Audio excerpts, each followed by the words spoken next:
राधे राधे दोस्तों। The CST classes में मैं आपका हार्दिक स्वागत करता हूं। आशा करता हूं आप सब अच्छे होंगे। दोस्तों ये एसएससी जीडी पीवाईक्यू सीरीज का सेट 20 है जो 24 फरवरी 2024 की शिफ्ट 4 में पूछा गया था। तो दोस्तों इस सीरीज का क्वेश्चन नंबर 1 देखते हैं। और क्वेश्चन नंबर 1 में पिछले साल नील ने 2 घड़ियां खरीदी। इस साल उसने 15,000 रुपए प्रति घड़ी की दर से दोनों घड़ियां बेच दी। अब दोस्तों एक घड़ी पर उसे 25% का लाभ हुआ और दूसरी घड़ी पर x% की हानि हुई। यदि उसका निवल हानि यानी टोटल हानि 2,000 रुपए है तो x का मान पूछा है। अब दोस्तों ये बताओ उसने टोटल घड़ियां कितने की बेची। टोटल x की 15,000। ये 2 घड़ियां बेची हैं तो वो कितने का हो जाएगा 30,000। ठीक है, 15 इंटू 2। अब दोस्तों टोटल सीपी कितना है। अब टोटल सीपी निकालेंगे तो 15,000 और 15,000 की 2 घड़ियां बेची यानी 30,000 रुपए और 2,000 की उसे हानि हुई है। तो 2,000 की हानि हुई है तो 30,000 पे ही तो हुई होगी। तो टोटल कितना हो जाएगा 2,000 प्लस 30,000 यानी 32,000। तो दोस्तों 32,000 में से उसे 2,000 की हानि हुई तभी तो उसने 30,000 रुपए में घड़ियां बेची। ठीक है, अब ये होगा टोटल सीपी। अब दोस्तों अपन क्या निकालेंगे, पहले सीपी वन। जब सीपी वन निकालेंगे तो पहले पर उसे क्या होता है, एक घड़ी पर उसे 25% का लाभ होता है यानी 25% का लाभ होता है। अगर उसे 15,000 रुपए में उसने घड़ियां बेची हैं, जब 25% का लाभ होगा तो 125 इंटू 100। 25 से इसे काटेंगे तो 4, ये 5 से इसे काटेंगे तो ये 3,000 हो गया। ये कितना हो गया, सीपी वन कितना आया अपना 12,000। अब दोस्तों सीपी वन जब 12,000 आ गया तो सीपी टू निकालेंगे तो 32,000 में से जब 12,000 माइनस करेंगे तो ये कितना हो गया 20,000। ठीक है, अब दोस्तों क्या पूछा है, दूसरी घड़ी की हानि पूछी है, x% की हानि हुई तो x का मान पूछा है। अब दोस्तों कोई 20,000 रुपए की वस्तु कितने में बेची है, 15,000 करके तो दोनों वस्तुएं बेची हैं। तो जब 20,000 रुपए की वस्तु 15,000 रुपए में बेची जाएगी तो कितने रुपए की हानि हुई 5,000 की। 5,000 की हानि कितने पे हुई 20,000 पे गुणा 100। 5 से इसे काटेंगे तो ये 4 बार जाएगा, 4 से ऐसे काटेंगे तो 25 बार। तो यानी कितने परसेंट की हानि हुई, x की वैल्यू कितनी आ गई 25, यानी ऑप्शन नंबर ए। अब दोस्तों क्वेश्चन नंबर 2 में बोला है पी क्यू का रेशियो दिया हुआ है 6 और 5। ठीक है, अब डायरेक्ट रेशियो यहाँ पे ये कितना हो जाएगा 6 और ये कितना हो जाएगा 5, यानी 36 प्लस 25। ठीक है, और रेशियो अब ये कितना हो जाएगा, यहाँ पे भी 6 और यहाँ पे 5, ये हो जाएगा 36 और माइनस का 25। 36 में से 25 माइनस करेंगे तो ये 11 और ये कितना हुआ है 5 और 6 11, 1 और 3 और 3 6, यानी 61 11, यानी ऑप्शन नंबर बी। दोस्तों क्वेश्चन नंबर 3 में किसी संख्या में 28% की वृद्धि करने पर परिणाम 320 आता है। मतलब कोई वस्तु 100 रुपए थी, मतलब कोई संख्या 100 थी, उसमें अगर 28% की वृद्धि करेंगे तो वो कितनी हो जाएगी 128। तो परिणाम कितना आता है 320, यानी 128 की वैल्यू कितनी दी हुई है 320 इंटू 100। जब इसे काटेंगे 4 से तो ये कितना हो गया 4 3 12 और 4 दूनी 8, ये कितना हो गया 25। ठीक है, 32 से ये 10 बार कटेगा, यानी टोटल संख्या कितनी आ गई, वह संख्या आ गई 250, यानी ऑप्शन नंबर डी। अब दोस्तों क्वेश्चन नंबर 5 में 60 मीटर लंबे एक बिजली के तार को 5-5 मीटर के बराबर खंडों में काटा जाता है तो खंडों की संख्या गणना कीजिए। अब देखो 60 में अगर 5 से भाग देंगे तो वो कितना हो जाएगा 12, यानी वो कितने भागों में बांटा जाएगा 12 में, यानी ऑप्शन नंबर ए। सीधा का सीधा भाग करना है बस। अब दोस्तों क्वेश्चन नंबर 6 में श्याम किसी काम का 3/5 भाग 10 दिनों में पूरा कर सकता है। श्याम 3/5 भाग कितने दिनों में कर सकता है 10 दिनों में। तो पूरा काम करने के लिए ये इधर मल्टीप्लाई हो जाएगा तो ये कितना हो जाएगा, श्याम किसी काम का पूरा काम 50/3 दिनों में करेगा वो। ठीक है, अब दोस्तों क्या बोला, राखी श्याम से 1.5 गुना कुशल है।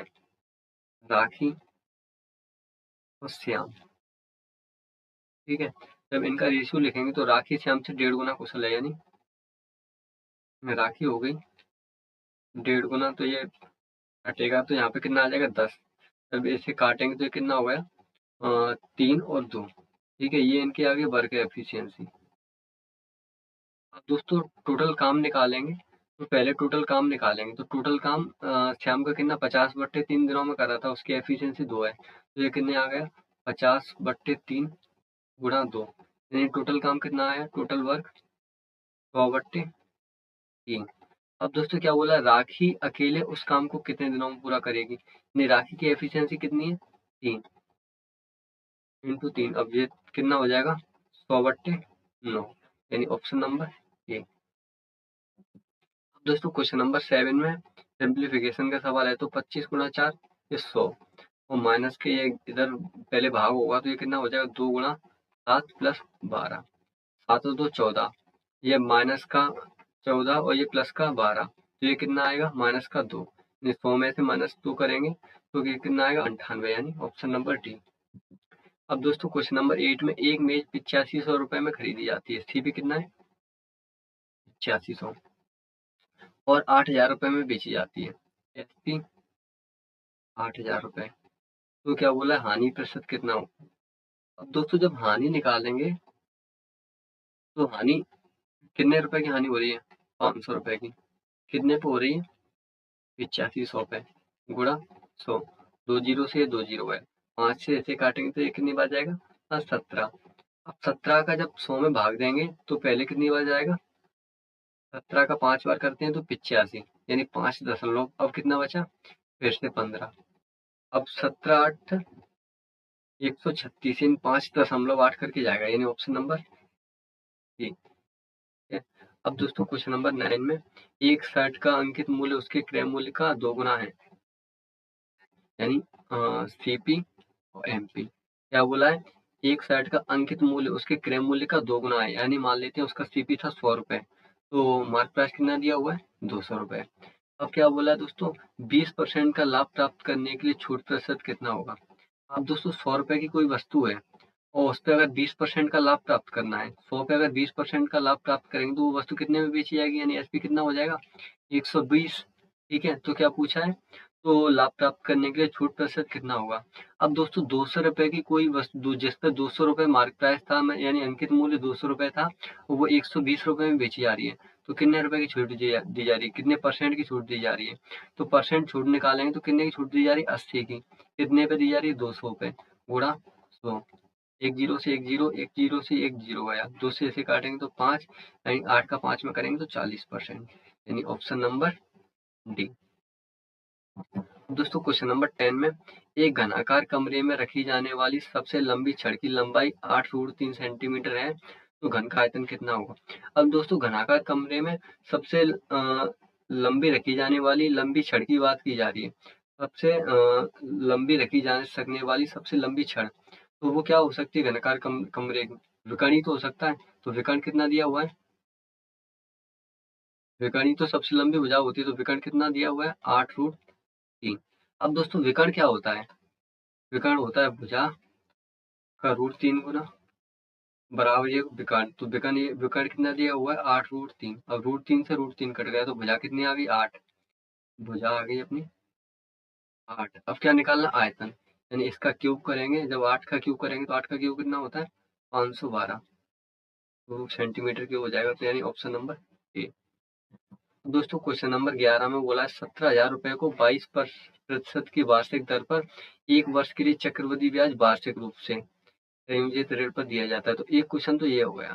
ठीक है, तो क्या बोला, यदि ब्याज अर्धवार्षिक रूप से संयोजित किया जाए तो अधिक ब्याज प्राप्त कितना होगा। अब दोस्तों एक बात बताओ, जब वार्षिक रूप से ब्याज होगा तो कितना होगा सीआई, एक साल का 22%। ठीक है, और जब अर्धवार्षिक की बात की जाती है, मैं यहाँ पे लिख दूं वार्षिक। ठीक है, वार्षिक, और जब अर्धवार्षिक की बात की जाती है, जब अर्धवार्षिक की बात की जाएगी, अर्धवार्षिक में क्या होगा, रेट हो जाती है आधी और टाइम हो जाता है डबल, यानी रेट कितनी हो जाएगी 11 और टाइम कितना हो जाएगा 2। ठीक है, तो आप ए बी वाला फॉर्मूला लगाएंगे सक्सेस है, तो 11 प्लस 11 प्लस 11 इंटू 11/100, तो ये टोटल कितना आ गया 11 और 11 22 और 121 प्लस 121, यानी 23.21। अब दोस्तों इन दोनों के बीच का डिफरेंस ही तो पूछा है, क्या पूछा है कितना अधिक ब्याज। अब ये था 22 और ये है कितना 23.21, तो कितना अधिक हो रहा है ये 1.21 यही तो हो रहा है। और कितने पे हो रहा है? ये 17,000 का है। 17,000 का जब पॉइंट हटाएंगे तो नीचे 2 जीरो, और परसेंट हटेगी तो फिर 2 जीरो और आएगा। ठीक है। अब दोस्तों ये 3 जीरो से ये 3 जीरो गया। ठीक है। अब 17 का इसमें मल्टीप्लाई करेंगे 121 में, तो 17 एकम 17 और बचा एक, 17 दूनी 34, एक 35 और 3, और 17 एकम 17 और 3 20। अब पॉइंट लगेगा यहाँ पे क्योंकि एक 10 बचा था, तो 205.7 यानी ऑप्शन नंबर ए। अब दोस्तों क्वेश्चन नंबर 12 में फिर से सिंप्लीफिकेशन का सवाल। तो ये पहले ब्रैकेट करेंगे तो 3 2 6 और 6 पर ये इसका मल्टीप्लाई कितना होगा? 6। 6 का 30 में भाग देंगे तो ये कितना होगा? 5। 5 प्लस 2 यानी 7, ऑप्शन नंबर ए। अब क्वेश्चन नंबर 13 में टॉम और जेरी मिलकर एक घर को 9 दिनों में पेंट कर सकते हैं।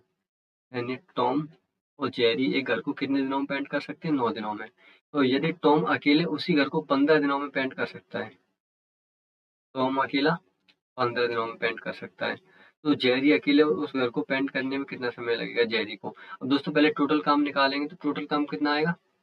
टोटल काम आया 45। इनके दोनों की एफिशिएंसी कितनी आ गई? 5। और सिर्फ टॉम की एफिशिएंसी कितनी आ गई? 3। अब दोस्तों काम किससे करवाना है? जेरी से। ठीक है। जेरी काम करेगा तो जेरी की एफिशिएंसी निकालेंगे तो 5 में से 3 माइनस करेंगे तो 2। तो जेरी की एफिशिएंसी कितनी आ गई? 2। काम कितना करवाना है? 45, यानी 45/2, इन ऑप्शन नंबर डी। अब दोस्तों क्वेश्चन नंबर 14 में एक कंपनी के 8 कर्मचारियों का औसत वेतन 6,000 रुपए है, और यदि पहले 4 कर्मचारियों का औसत वेतन 5500 है और अगले 2 कर्मचारियों का औसत वेतन 7,000 रुपए है, तो कंपनी के औसत औसत को बनाए रखने के लिए शेष 2 कर्मचारियों का औसत वेतन कितना होगा? तो दोस्तों मैं तुम्हें बेसिक से बताऊं तो 8 कर्मचारियों का वेतन कितना दिया हुआ है? 6,000। यानी टोटल कितना हो गया? 48,000। ठीक है, ये हो गया टोटल। अब दोस्तों क्या बोला है? यदि पहले 4 कर्मचारियों का औसत 5500, यानी 5500 इंटू 4 प्लस, और अगले 2 कर्मचारियों का औसत वेतन 7,000, यानी 7,000 और गुणा 2। और क्या पूछा है? और तो कंपनी के औसत बनाए रखने के लिए अगले शेष 2 कर्मचारियों का औसत निकालना है। तो इसे तो हटा ही दो। तो इनको ऐड करेंगे तो ये कितना हो गया? और 5 का 4 में करेंगे तो 20, यानी ये हो गया 22,000। तो ये कितना हो गया? 14,000। ठीक है। और जब इनको ऐड करेंगे तो ये कितना हो गया? 36,000। 36,000 को 48,000 में से माइनस करेंगे तो कितना बचेगा? 0 0 0, यानी 12,000। अब दोस्तों ये 12,000 2 कर्मचारियों के बीच में बांटना है, तो ये 2 से भाग लगाएंगे तो ये कितना हो जाएगा? 6,000, ऑप्शन नंबर ए। अब दोस्तों क्वेश्चन नंबर 15 में यदि x बराबर ये दिया है 3/8 और y, ये कितना लिखेंगे? x, अब ये y इधर पहुंच जाएगा तो ये कितना हो जाएगा? x/y बराबर 3/8, और ये कितना हो गया? y/z बराबर 3/4। अब इसे फॉर्म में लिखें x, y और z। ठीक है। x की वैल्यू कितनी दी हुई है? 3। y की वैल्यू कितनी दी हुई है? 8। अब दोस्तों यहाँ पे y की फिर दी हुई है कितनी? 3, तो उसे यहाँ पे लिखेंगे। और z की कितनी दी हुई है? 4। अब बगल वाली संख्या को बगल वाली से भर देते हैं तो यहाँ पे 8 हो जाएगा, तो यहाँ पे क्या हो जाएगा? 3। तो ये कितना हुआ है? 9, 24 और 32, यानी ऑप्शन नंबर ए। अब दोस्तों क्वेश्चन नंबर 16 में यदि किसी वस्तु का अंकित मूल्य 2500 रुपए है और विक्रय मूल्य 2,000 रुपए, तो छूट प्रतिशत कितना होगा? जब 2500 रुपए की कोई वस्तु अंकित मूल्य वाली वस्तु 2,000 रुपए में बेची जाती है तो कितने की छूट दी जाती है? 500 रुपए की दी जा रही है। कितने पे दी जा रही है? 2500 पे, गुणा 100। 2 जीरो से 2 जीरो हुआ, 5 से ऐसे काटेंगे तो 5 बार, 5 से ऐसे काटेंगे तो ये 20, यानी 20% की, ऑप्शन नंबर ए। अब दोस्तों क्वेश्चन नंबर 17 में दिया 625। अब मैं तुम्हें यही बताऊं डायरेक्ट करके, तो एक ये ऑफ का मतलब क्या होता है? मल्टीप्लाई। ठीक है। तो 125 से ऐसे काटेंगे तो ये कितनी बार जाएगा? 5 बार। अब 5 से जब ऐसे काटेंगे तो ये कितनी बार जाएगा? 5 चौक 20 और 5 25, यानी 45। अब 45 से 45 काटेंगे तो ये एक बार, यानी एक तो ये आ गया प्लस। अब बचा कितना? 256/64। अब दोस्तों जब ये भाग लिखा हुआ है यहाँ पे, भाग का चिन्ह अगर इसे मल्टीप्लाई में मैं बदलूं तो ये संख्या बदल जाएंगी। तो ये कितना हो जाएगा? 196/66। 56। ठीक है, 64 से इसे काटूं तो ये कितनी बार जाएगा, 60 का 4 में करते हैं 240, यानी ये जा रहा है कितनी बार, 4 बार। ठीक है, 4 से अगर मैं इसे काटूं तो ये कितनी बार जाएगा, 4 एकम 4 और 4 चौक 16। अब 214 से जब इसे काटेंगे 196 को तो ये कितनी बार जाएगा, 14 बार, यानी 1 प्लस 14 टोटल कितना है, 15, यानी ऑप्शन नंबर सी। दोस्तों क्वेश्चन नंबर 18 में, एक निश्चित धनराशि पर 3/2 वर्ष, 3/2 वर्ष को क्या लिखेंगे, यानी 1.5 वर्ष। ठीक है, आगे क्या बोला है, और 7/2 वर्ष, यानी 7/2 वर्ष का मतलब क्या होता है, 2 3 6, यानी 3.5 वर्ष। वर्ष के लिए 12% वार्षिक की दर पर साधारण ब्याज के बीच का अंतर 1920 है। अब दोस्तों इन दोनों वर्षों के बीच का अंतर कितना है, 2 वर्ष। ठीक है, अब 2 वर्ष में 12% के हिसाब से वार्षिक दर पर साधारण ब्याज है, तो साधारण रेट कितना दिया हुआ, 12%। अब दोस्तों ऐसा ही तो प्रत्येक साल सेम रहता है, तो 2 साल में कितना हो जाएगा, 12 गुणा 2 यानी 24%। ठीक है, और 24% की वैल्यू कितनी दी हुई है, 1920। जब चौपर ये नीचे आ गया, 100% हटाएंगे तो, अब 4 से ऐसे काटेंगे तो 4 छिंग 24 और ये 4 चौक 16 और बचा कितना, 3 8 बार। 6 से ऐसे काटेंगे तो ये 80, ये टोटल कितना हुआ, 8000। ये 100 का इधर मल्टीप्लाई हुआ, तो ऑप्शन नंबर सी। अब दोस्तों क्वेश्चन नंबर 19 में 5 क्रमागत विषम संख्याओं का औसत कितना दिया हुआ है, 21। अब दोस्तों जब ये औसत कितना दिया हुआ है, 21, और संख्याएं कितनी है, 5, तो इसका मतलब क्या है, 2 संख्या इधर होंगी और 2 संख्या इधर होंगी, और विषम संख्याओं का बात कर रहा है। जब विषम संख्याओं की बात कर रहा है तो 21 के बाद फिर विषम कौन सी आती है, 23, और 23 के बाद फिर विषम कौन सी आती है, 25, और इससे पहले कौन सी आती है, 19 और 17। ठीक है, अब क्या पूछा, इन 5 संख्याओं में सबसे बड़ी संख्या कौन सी है, सबसे बड़ी संख्या कौन सी है, 25, ऑप्शन नंबर बी। अब दोस्तों क्वेश्चन नंबर 20 में, अनिल अपनी आय का 30% एक स्कूल को दान करता है और शेष का 70% अपने बैंक में जमा करता है। यदि उसके पास अभी 97 पैसे है तो उसकी अनिल की आय कितनी है। अब दोस्तों आय मान लेते हैं अपन उसकी एक्स।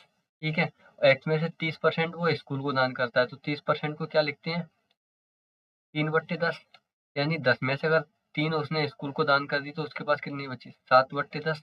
अब क्या बोला है, शेष का 70% वो अपनी बैंक में जमा करता है, 70% को क्या लिखते हैं, 7/10।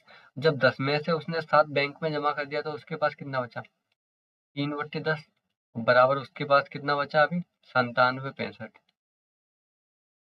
जब इसे सॉल्व करेंगे तो 7 से इसे काटेंगे तो 7 एकम 7 बचा 2, 7 तीजा 21 बचा 5, 21 बचा 6 और 7 नंबर 63, 7 5 35। 3 से इसे काटेंगे तो 3 का 4 बार करेंगे तो 12 और बचा 1, फिर 6 बार जाएगा, फिर बचा 1 और फिर 5 बार। जब 2 जीरो ये है इनका मल्टीप्लाई होगा तो x बराबर कितना हो जाएगा, 465 00, यानी ऑप्शन नंबर सी। अब दोस्तों इस तरह इस सेट का सेट ये 20 के 20 क्वेश्चंस कंप्लीट किए हैं। मैं आशा करता हूँ आपको ये समझ आया होगा। दोस्तों मिलते हैं अगली वीडियो में सेट 21 के साथ। वीडियो देखने के लिए थैंक यू दोस्तों।